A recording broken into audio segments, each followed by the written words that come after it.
সাল্লি আলা।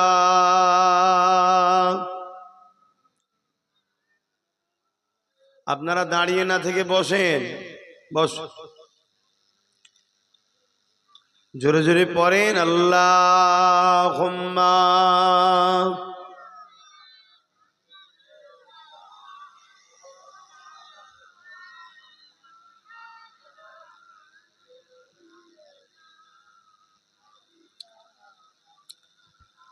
আউযু বিল্লাহি মিনাশ শাইতানির রাজীম।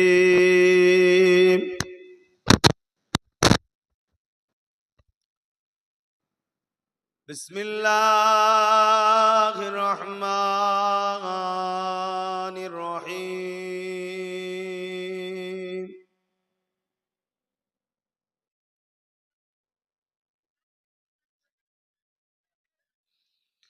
আলহামদুলিল্লাহ আলহামদুলিল্লাহ নাহমাদুহু ওয়া নাস্তাঈনুহু ওয়া নাস্তাগফিরুহু ওয়া নু'মিনু বিহি ওয়া নাতাওয়াক্কালু আলাইহি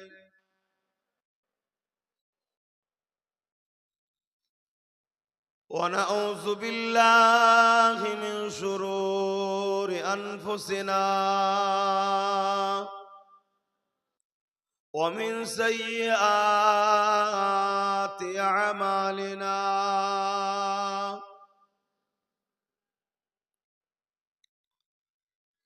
من يهدي الله فلا مضل له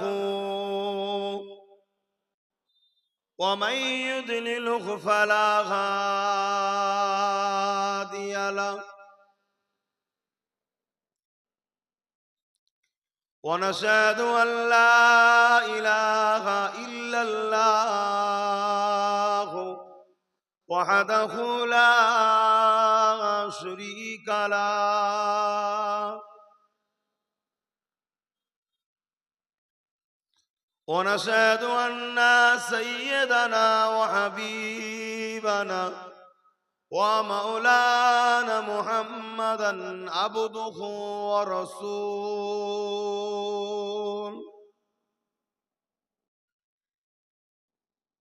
أما بعد فيا أيها الحاضرون رحمكم الله قال الله تعالى في كلام المزيد والفرقان الحميد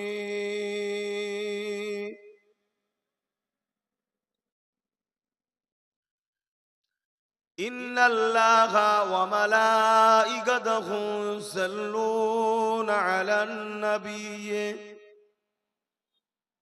يا أيها الذين آمنوا صلوا عليه وسلموا تسليما اللهم صل على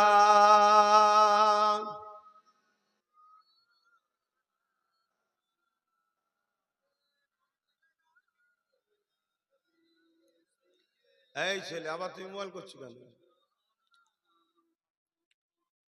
ওখানে ওই ছেলেটা বসে আছে হাঁটুর কাপড় তুলে কেন? মুসলমানের ছেলে নাকি জানেন না? মানুষগুলো সব কেমন হয়ে গেল। মুসলমানের ছেলে হাঁটুর কাপড় তুলে বসে আছে, অর্থ হাঁটুর উপরে কাপড় পরা তোলা হারাম, হারাম জিনিস। এমনি চারিদিকে মার খেচ্ছে নাকি? মার খাবার উপযুক্ত হয়েছে আমরা। এজন্য আল্লাহ আমাদেরকে জালিম অত্যাচারী শাসক দিয়ে সাইজ করছে, আরো করবে যদি পরিবর্তন না হয়। আর পরিবর্তন হয়ে গেলে আল্লাহ সাহায্য করবে। মোহাব্বতে দরুদ আল্লাহুম্মা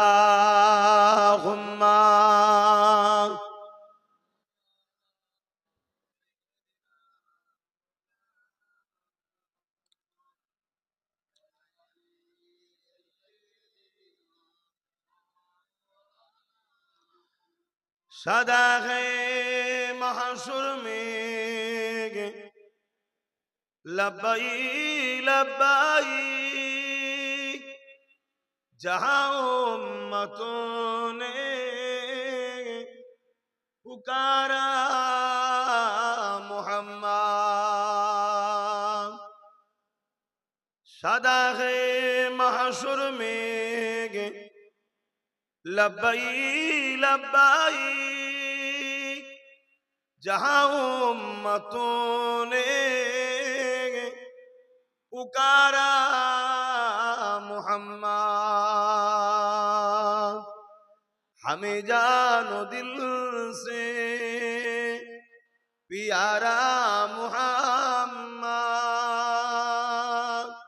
मोहम्मद के गमों है हमारा मोहम्मद अल्लाहुम्मा सल्ली अला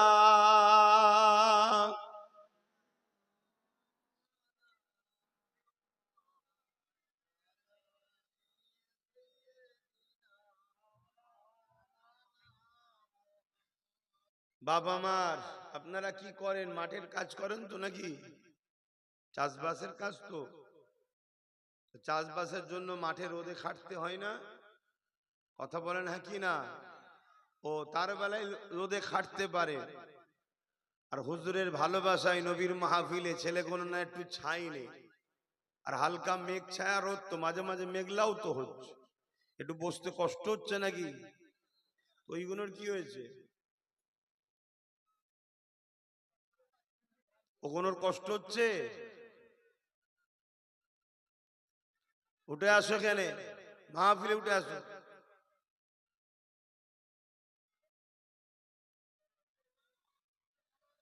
মাহফিলে উঠে আসে বয়স্ক গুণকে দেখেই তো বাচ্চা গুলো খারাপ হচ্ছে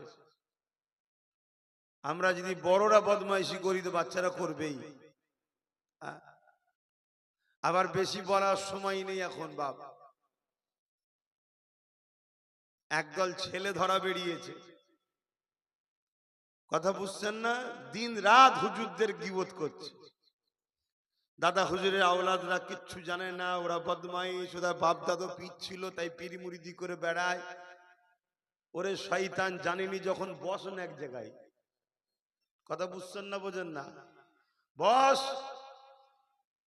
আল্লাহ শুকর আম্মা বিনিয়ামাতি রব্বিকা ফাহাদ্দিস নিজেকে মুমিন মুসলমান প্রমাণ করতে পারবি না বড় বড় সব কথা বলে অথচ বেঈমান গুলো সব দালালি করে বেড়ায় ইসলামের দুশমনদের দালালি করে বেড়াচ্ছে তামাম পৃথিবী জুড়ে একটাই মিশন চলছে ইসলামকে মিটাও একটাই মিশন ইসলামকে মিটাও আর ইসলামকে মিটাবার জন্য সবথেকে বড় ভূমিকা যারা নিয়েছে তারা হলো একদল মুনাফিক উলামা আমার নবীর হাদিস এটা আমার বাপের কথা শোনাতেছিল আসমানের নিচে জমিনের উপরে সবথেকে নিকৃষ্ট হবে আখেরি জামানায় একদল উলামা আল্লাহ নবী বলছেন আসমানের নিচে জমিনের উপরে আখেরি জামানায় সবথেকে নিকৃষ্ট মানে চতুষ্পদ জন্তু শূকরের থেকেও নিকৃষ্ট হবে একদল নামধারী উলামা যাদের সুরাতে সকলে পাগড়িতে লেবাসে মনে হবে বড় কিছু ব্যাপার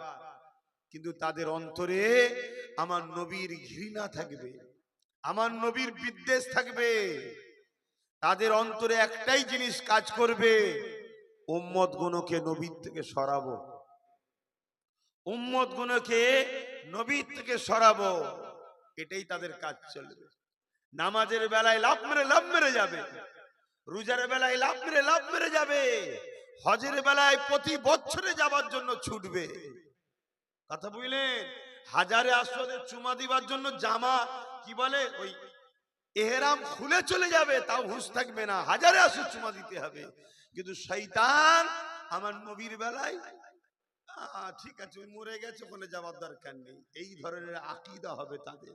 উদ্দেশ্য একটা, এরা গুনাহগার, বেঈমান নয়। এরা বিপদে পড়লে আল্লাহ ডাকলে সাড়া দেবে, এদের ঈমান আছে। এইগুলোকে বেঈমান বানাতে হবে, এটা তাদের উদ্দেশ্য। তা আমরা একটুখানি বকাঝকা করি তোমাদেরকে, কি বকি না বকি না? আমার বাপ চাচারা এসে বকে না বকে না? কেন বকে? সন্তান মনে করে যে আমার সন্তান এগুলো রুহানি আওলাদ। আর আমরা বকি কেন? আমরা মনে করি এটা আমাদের পীর ভাই। ভাই ভাইকে বকছে যে পরিবর্তন হয়। আর এই সুযোগটাতে ওই ছেলে ধরাগুলো সব বাজারে এসেছে, তাই বেশি বলারও দিন নেই। আবার বললি আমাদের ছেলে মন খারাপ করে সব বেরিয়ে যাচ্ছে, ইদিক উদিক চলে যাচ্ছে। কিন্তু মনে রাখবেন, আব্বাস সিদ্দিকী কিন্তু ওই রকম নয়। হযরত ওমর ফারুক রাদিয়াল্লাহু তাআলা আন খলিফা হয়েছেন, আমিরুল মুমিনিন হয়েছেন। একজন খ্রিস্টান বাদশাহ ইসলাম কবুল করেছে। বিরাট খুশির কথা তো নাকি? বাদশাহ, সে একটা দেশের বাদশাহ, তখন বাদশাহী প্রথা চলত। সে কলেমা পড়েছে, তাহলে বিরাট ব্যাপার। হ্যাঁ, অন্য কেউ যদি হয় তাকে তো উঁচু পিড়ে দেবে। কি কোন মুসলমান ধর্মের যদি একটা কেউ নাম করা লোক, মানে তথাকথিত একটু নাম দাম, প্রকৃত যারা নাম তারা তো আল্লাহওয়ালা, ঠিক না বেঠিক? তারা তো জীবনে কোনোদিন কোনো দিকে যাবে না, কেন তারা জানে আমার নসিব আল্লাহ আমাকে হকের ওপর রেখেছে। জোরে বলুন সুবহানাল্লাহ। তারপরেই তথাকথিত সেলিব্রিটি টেলিব্রিটি কি সব বলে, সব বলে নায়ক গায়ক খেলোয়াড়, দুনিয়ায় যারা একটু নাম দাম আছে, এরকম কেউ যদি ইসলাম ছেড়ে দিয়ে অন্য কোনো জায়গায় যায়, সে তো এমনি মুসলমান নয়, তারপরেও নামে মুসলমান। তখন দেখবেন তাকে নিয়ে যা অ্যাড হবে, যা টিভিতে সব দেখানো হবে, বড় বড় সব ভিআইপি যারা, তারা সব দেখা সাক্ষাৎ করতে আসবে, ফটো তুলবে আর করবে। কথা বুঝে আসছে? কিন্তু হক হক কাউকে গুরুত্ব দেয় না। হক একমাত্র সবকিছু আল্লাহর জন্য। জোরে বলুন সুবহানাল্লাহ। হযরত ওমর ফারুক হুজুরের জামানায় ওই খ্রিস্টান বাদশাহ ইসলাম কবুল করেছে। এই কবুল করার জন্য সাহাবা হুজুররাও সবাই খুশি হয়েছে, আল্লাহ তাকে হিদায়াত দিয়েছে। একদিন সে হজ করতে গেছে। হজ করতে গিয়ে একটা গরিব মানুষ, তিনিও হজ করতে গেছে। আর কোনো কারণবশত তওয়াফ করতে করতে ওই বাদশার এহরামের ওপরে এই গরিবের পা পড়ে গেছে। শুনছেন তো নাকি? এহরামে পা পড়ে। খ্রিস্টানদের মিজাজ এখনো রয়েছে, মুসলমান হয়েছে সবে, কিন্তু একটা তাড়াতাড়ি সব চেঞ্জ হয় নাকি? আস্তে আস্তে তো চেঞ্জ হবে রে বাবা। সেই মিজাজ রয়ে গেছে জুলুম করা। যেই পা দিয়েছে, মেরেছে টেনে এক গরিবটাকে চর। তুই আমার এহরামে পা দিলি কেন? এটা ইসলামের কাজ কি? জোরে বলেন। ইসলামের কাজ গরিব বড় লোক বড় কথা নয়, তোমরা সবাই মানুষ, এটাই হলো সমান। জোরে বলুন সুবহানাল্লাহ। যদি কারো পা লেগে যায়, তাকে একে অপরকে সালাম দিয়ে মুসাফা করে বলে দেবে, ভাই আমি বেখেয়ালে হয়ে গেছি, মিটে গেল। ওখানে না ভাই ঠিক আছে ভাই, কোনো ব্যাপার নেই ভাই, তুমি তোমার ভাই হও, লেগে গেছে। এটা হলো ইসলামের আদর্শ। কিন্তু মুসলমান হয়েছে, কিন্তু মিজাজ এখনো খ্রিস্টানি রয়ে গেছে, বাদশাহী মিজাজ, মেরেছে চর। এই বিচার ওমর ফারুক হুজুরের আদালতে এসেছে। হযরত ওমর ফারুক হুজুর সেই গরিব মানুষটাকে ডেকেছে, আর এই খ্রিস্টান বাদশাকেও ডেকেছে, কিন্তু সে এখন মুসলমান। ডেকেছে, ডাকার পরে বিচারের কাঠ গড়াতে খ্রিস্টান বাদশাকে বলছে দাঁড়াও। বাদশা তখন বলছে, ওমর আমি ইসলাম কবুল করেছি এবং আমি একজন দেশের রাজা, আমাকে কাঠ গড়াই দাঁড় করাচ্ছ? হযরত ওমর ফারুক বলছে, শোনো, ইসলামের আদালতে যার অন্যায় অন্যায় তোমার নামে এখন মামলা হয়েছে, তোমাকে দাঁড়াতেই হবে, তুমি যেই হও না কেন। জোরে বলুন সুবহানাল্লাহ। সে বেচারি রাগে রাগে গিয়ে দাঁড়ালো। হযরত ওমর ফারুক বিচার করছে, তুমি কি ওর গালে, আপনি কি ওর গালে চর মেরেছেন? হ্যাঁ। কেন? আমার এহরামে পা দিয়েছে তাই। হযরত ওমর ফারুক বলছে ইচ্ছা করে তওয়াফ করতে গিয়ে লেগে গেছে, তো চড় মারার কি আছে? গরিবকে জিজ্ঞেস করছে তুমি কি ইচ্ছা করে দিয়েছো? না হুজুর, চলতে গিয়ে লেগে গেছে, আমি ক্ষমাও চেয়েছি হুজুর, তারপরেও আমায় চড় মেরেছে। হযরত ওমর ফারুক বলছেন তুমি চড় মেরে প্রতিশোধ তুলে নাও। শুনছেন না? বললেন না আল্লাহু আকবার? জোরে বললেন না সুবহানাল্লাহ? আমরা হলে কি বলতাম, বাবা কি করা যাবে, ওটা রাজা মানুষ, ইসলামে এসেছে, একটু তেল মাখাতে হবে। কেন আমরা তো নকল মুসলমান, আমরা তো অরিজিনাল মুসলমান নয়। আমরা গরিবের গলা টিপতে ভালো লাগে সব সময়, কিন্তু খসলত হয়ে গেছে আমাদের।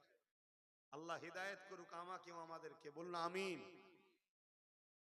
সাহাবা হুজুরদের মধ্যে আলোচনা হতে লেগেছে, জি একটুখানি নরম করলে হয়, একটা রাজা হয়। ওমর ফারুকের কাছে ওই খ্রিস্টান রাজা সময় চাইলো যে আমাকে একটু সময় দেওয়া হোক। হুজুর বললেন 3 দিনের মধ্যে তুমি কি বলতে চাইছো বলো, 3 দিনের মধ্যে বিচার হবে বলে ফাইসাল্লাহ করে ওই দিন কোর্ট বন্ধ হয়ে গেল, আদালত বিচার বন্ধ হয়ে গেল। ও খ্রিস্টান যে মুসলমান হয়েছিল ও নুকিয়ে পালিয়ে গিয়ে খ্রিস্টান হয়ে গেছে। শুনছেন? মানে ওর মধ্যে অহংকার এখনো ছিল। অহংকারী কখনো ইসলামের মধ্যে থাকতে পারে না। কেন? অহংকার হলো আল্লাহর চাদর, আল্লাহর চাদর। এটা চাদর এজন্য বলা হয়েছে, চাদর যেমন আমরা ব্যবহার করি, আল্লাহর তো চাদরের প্রয়োজন নেই, এজন্য বলা হয়েছে চাদর টেনে নিলে যেমন আমি উলঙ্গ হয়ে যাব, ঢেকে রাখি আমাকে আল্লাহর চাদর। মানে আল্লাহকে কেউ টেনে বেউজ্জতি করতে চাইছে যদি কেউ অহংকারী করে, এজন্য চাদর বলা হয়েছে। মূলত ওই চাদর নয় যে চাদর আমরা পরি। শুনছেন তো নাকি? হ্যাঁ, অহংকার হচ্ছে আল্লাহর জন্য মানায়। কেন? তিনি একমাত্র মালিক, তিনি কারো মুখাপেক্ষী নাই, আমরা সবাই মুখাপেক্ষী তিনি। তো যাক, সে বেরিয়ে চলে গেল। সাহাবা হুজুরদের মধ্যে কানা খুশা হচ্ছে, ওমর ভাই যদি একটু নরম করতে, একটু নরম করতো। হযরত ওমর মদিনার নবাবীর খুতবায় দাঁড়িয়ে গিয়ে জালালে এসে গেলেন, এই সাহাবা ভাইরা তোমরা কি বলছো? শরিয়তটা ওমরের বাপের নয়, শরিয়তটা উমারের নয়, শরিয়তটা হলো আল্লাহ ও রসুলের। অতএব এখানে নরম টরম ব্যাপার নেই, আমার নবী যা রেখে গেছে তাই হবে। জোরে বলুন সুবহানাল্লাহ, আরো জোরে বলুন সুবহানাল্লাহ। আমাদেরও এইভাবে মজবুত হওয়া দরকার। বড় দুঃখের বিষয়, আজ আমার কওমের মানুষ দুর্বল ঈমান হয়ে গেছে, দুর্বল ঈমান। পুরো দুনিয়া জুড়ে আমাদেরকে মিটাবার পরিকল্পনা চলছে। একদিক দিয়ে আমাদেরকে গান দিয়ে, যাত্রা দিয়ে, ফাংশন দিয়ে, হারাম খাদ্য দিয়ে আমাদেরকে মিটাতে চাইছে, লোভ লালসার মধ্যে ফেলে আমাদেরকে মিটাতে চাইছে, সুদ ঘুষ দিয়ে আমাদেরকে মিটাতে চাইছে। এক কথাই নবী পাক যে কাজগুলো পছন্দ করে ওই কাজ উম্মতে মুহাম্মাদীকে করিয়ে দিয়ে আমাদেরকে আল্লাহ ও রসুলের থেকে দূরে সরিয়ে দিবার ষড়যন্ত্র ইসলাম বিদ্বেষীরা করতে চাইছে। এ নওজোয়ান তরুণীরা, বাপেরা, মনে রাখবেন ইসলামের যুগে যুগে যুগে ক্ষতি করার জন্য মানুষ চেষ্টা করেছে, তবে তাদের মধ্যে থেকে 2 শ্রেণীর মানুষ ছিল সব থেকে বড় ইসলামে দুশ্মনী করেছে। এক শ্রেণী হলো অত্যাচারী শাসক, দ্বিতীয় শ্রেণী হলো ধর্মের নামে ভণ্ডমির দোকানদার। শুনছেন তো? এই 2 শ্রেণীর মানুষ সর্বসময় চেষ্টা করেছে ইসলামকে মিটাবার, সব থেকে বেশি, আরো অনেকে। আর এই 2 শ্রেণীর মানুষ যাদের দ্বারা ইসলামের ক্ষতি করা সব থেকে বেশি সহজ রাস্তা পেয়েছিল, তারা হলো ছদ্মবেশী, লেবাসে সুরাতে মুনাফেক উলামা। আমি ইতিহাস আপনাদেরকে শোনাবো আজকে, ইসলামের ইতিহাস শোনাবো, কিন্তু বেশিক্ষণ না, 1 ঘন্টা থাকবো, কেন আপনাদের কষ্ট হচ্ছে, রোদে কষ্ট হচ্ছে। হ্যাঁ কষ্ট, তাহলে ওই যারা রাস্তা আছে হয় নাবান না ওই দিক থেকে বার করতে, এই দিকে সব বিয়াদব লোক আমার পছন্দ নয়, দেখতে একদম ভালো লাগে না, হয় নাবান না বার করতে, এই দূরে পেটি, দূরে চল যা। ভালোভাবে বলছি শুনছেন বদমাইশ গুলো, বদমাইশ মুসলমান দাবি করে, বিহায়া নির্লজ্জা কোথাকারে। সারা দুনিয়ায় কি হচ্ছে, বিহায়া এখনো পরিবর্তন হয়। হয় এসে বস, আর নাই বেরিয়ে যা, দূর হয়ে যা, দূর হয়ে যা, যে দুনিয়া দূরে যে বসবে যা। কেন ওদের দেখা দেখি সব যারা আসছে মাঠে নামছে না, ওই দিকেই ঢুকছে। দেখছো তো বেশ ভালোই হচ্ছে, ছায়াতে যাওয়া যাচ্ছে, তাহলে মজলিসটার মাহফিল খারাপ হচ্ছে না? এটা বদলাম কি আমার নবীর দিনের মাহফিলের বদলাম না? বিহায়া নির্লজ্জা জ্ঞান বুদ্ধি নেই। কিছু কিছু দোকান কাটা শয়তান রয়েছে, এখনো বসে আছে দোকান কাটা জানোয়ার গুলো। কথা বুঝে আসছে না? এত বলি জানোয়ার গুলোকে, তাও পরিবর্তন হয় না। চারিদিকে কি হচ্ছে দেখ রে গাধা, পরিবর্তন হয়। শুনছেন?